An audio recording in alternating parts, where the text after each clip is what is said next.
Hi folks, I was recently at a business event and decided to do a little bit of an experiment, and I asked people in attendance how many of you believe that 100% of all of us in this room have been affected by sexual abuse directly or indirectly. And I was shocked by the very few people that put their hands up and realized people don't really understand how directly and indirectly we're all affected by abuse. And my presentation was around sexual abuse, and I want to share some statistics with you because I think it's important to understand that we live in a society that's highly connected, and everything that happens, it doesn't matter whether it's on the end of the street, at the end of town, at the end of borders, whatever, it affects us directly or indirectly. It has an impact on us, and that's why I think we should care and invest more in preventing bad things from happening. So when it comes to sexual violence, and a lot of people would pick on that word that I'm using, violence instead of harassment, instead of assault, instead of rape, because I think that violence would be more of an umbrella term that we can put above all of these. And that's why I want to clarify, I'm not talking about anything specific like rape or harassment or assault.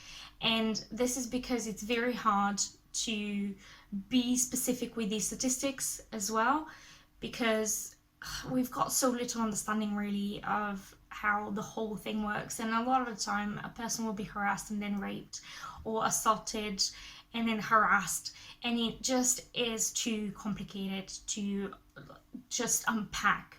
So allow me to use the word violence as an umbrella term. Let's unpack some statistics. So at the workplace, BBC survey has found that 40% of women and 18% of men have had experience of unwanted sexual behavior in the workplace, and that's a study from 2017. And then we've got a EU-wide survey that sampled 42,000 women and found that 75% of women in higher positions have experienced sexual violence of one type or another. This is just at the workplace. Then if you look at the Students' Room report from 2018, 62% of students that walk out of university have experienced some form of sexual violence while at university. And when it comes to schools, 29% of 16 to 18-year-olds have experienced unwanted sexual behavior at school. And this came out in a report by Parliament's Women and Equalities Committee from 2016.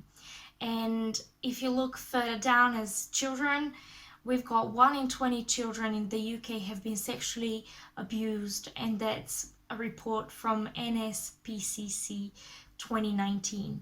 So if you look at how many people actually get to experience abuse on one level or another, you wouldn't be surprised to think that everybody has been dealing with this either as a survivor or as someone that has supported a survivor in one way or another. And the thing is, we stop assessing the damage quite often when it comes to the victim. So rarely ever do we discuss the damage that impacts everybody else that deals with these cases. Think about it. The people that would pick up the phone at 999, they're hearing it firsthand, they're hearing the story, they are deciding who to send. These people that will turn up will be police officers, will be ambulance, paramedics, etc. They also deal with this face to face and suffer vicarious trauma. When you think about it, psychologists, social workers, health professionals in the hospital, in the GP practice will also be affected by being exposed to these stories, by having to deal with processing the victim in one way or another, and also obviously the perpetrator. Then you have the people in the justice system that would deal with the perpetrators and the cases, and that would be judges, lawyers, probation officers, rehabilitation officers, etc. All of these people that I mentioned just now have been affected by these cases and have experienced vicarious trauma. and vicarious trauma, you can't even put a price on it, because these same people would go home and offload on their families and friends and children and colleagues, etc. And that just keeps on bouncing and bouncing and bouncing further and further and further. You can't stop this. And if you look at the side of the perpetrator, think how many people are affected by it. They do have families quite often, they do have communities, and when something happens down the street, you have a community that's affected and now thinks, oh my god, that was such and such's son or daughter, and now this on my street, in my neighborhood, in my home city, this has happened.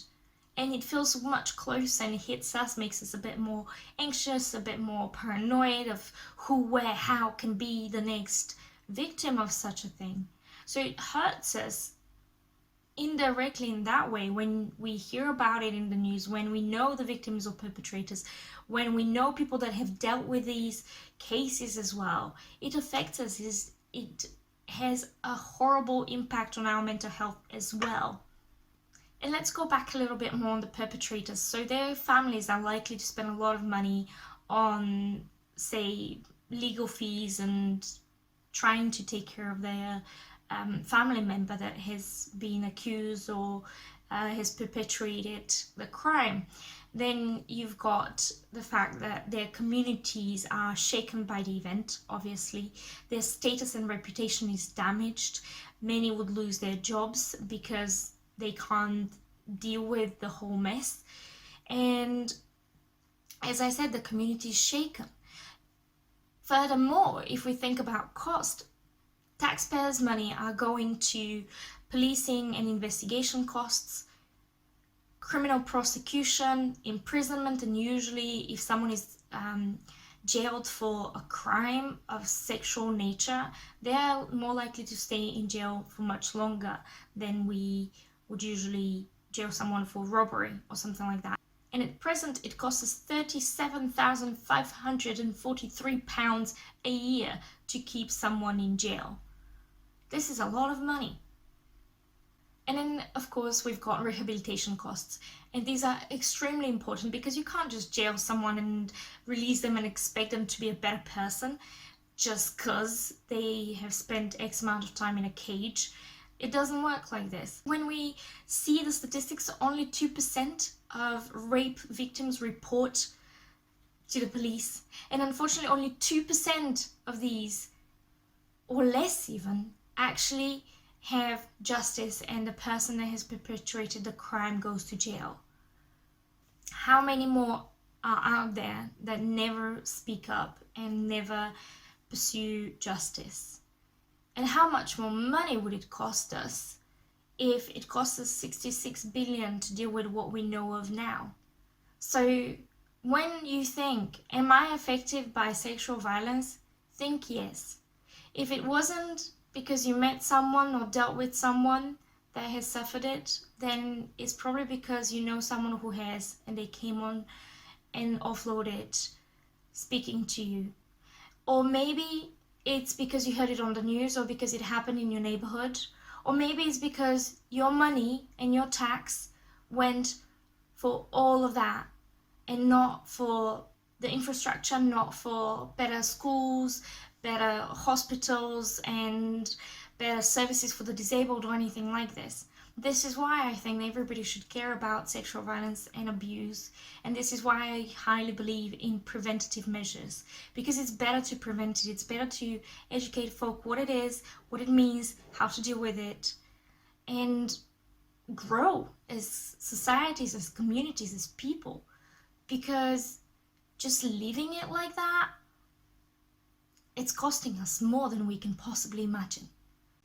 So next time, I hope that I would get a room full of people putting their hands up and saying, how can we prevent this? Until then, if you think this video is eye-opening, enlightening, important, please share it. More people need to understand how everything is connected and how we all suffer when bad things happen. There is a way forward though, and I call it prevention. What can we all do to prevent it from happening in the first place? Anyways, if you want to talk to me about this further, you can drop me a message, an email, whatever is convenient for you, and I'm happy to talk prevention. All right, see you then. Bye.